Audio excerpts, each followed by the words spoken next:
common problem with movies based on shonen anime is that their status as non-canonical standalone adventures make them inconsequential to the franchise and, therefore, devoid of stakes. Thankfully, Jujutsu Kaisen 0 avoids that entirely.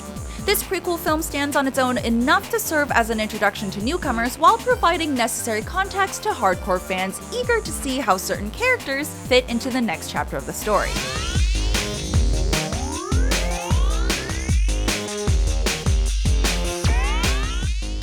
Because of the story's unique position as technically both a prequel to the primary plot, but also the first story set in this world, the film acts as sort of a lost pilot episode for the main Jujutsu Kaisen anime.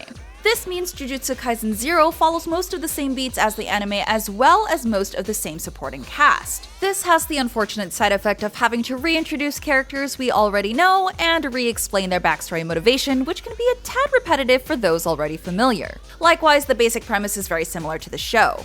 But the movie also takes advantage of those similarities and the target audience's familiarity with the franchise to dive deep into what makes it stand apart, namely its main character. Rather than Yuji, we follow Yuta Okutsu, a meek and gloomy protagonist with a rather bleak look at life and its worth. He's voiced by icon Megumi Ogata in the Japanese version, whose vocal performance alone is reason enough to watch, perfectly capturing adolescent angst and loneliness. Within minutes, Yuta becomes a fascinating addition to the franchise, one that plays closer to the horror elements of the story. This is especially true of the first half hour when the focus is on Yuta's state of mind and relationship with Rika, his childhood friend turned horrific cursed spirit who died when they were 10 and now haunts Yuta 24/7. There's a sense of morbidity that's balanced with romanticism whenever Rika is mentioned or shown. She still has a child's voice and speaks with a sweetness that runs in contrast to her nightmare-inducing demonic look and horrifically violent tendencies. Their story is heartbreaking and poignant in a way we didn't see much in the show, which is tactful and effectively woven in with the action and horror imagery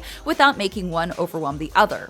Speaking of which, Jujutsu Kaisen 0 leans even harder into horror-inspired aesthetics than the show does. It employs a framing device that turns the story into something like a Warren case file from The Conjuring. The cursed spirits are absolutely horrifying with spectacularly varied designs that are stretched, splashed, stabbed, and otherwise mutilated into even more grotesque forms. Meanwhile, the sound design plays into your favorite horror tropes with creaking noises and sudden high notes being used effectively to create a spooky atmosphere. Still, this is a shonen film, so it cannot be all gloom and doom. For one, it's also quite funny, thanks to the dynamic between Yuta's classmates Maki, Toge, Panda, and Gojo. Fans of the anime should also keep their eyes out for some cameos, which are just too good to spoil here. Then there's the action and animation studio Mappa proves again that they have some of the best fight choreography in current anime.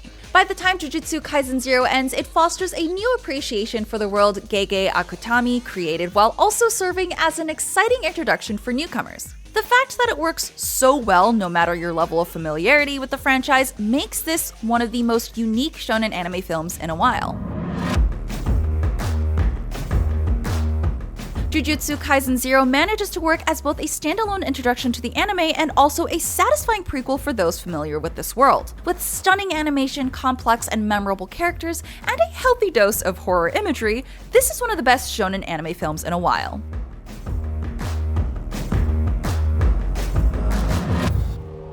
For more, check out our top 10 most anticipated anime of 2022, and for everything else, stick with IGN.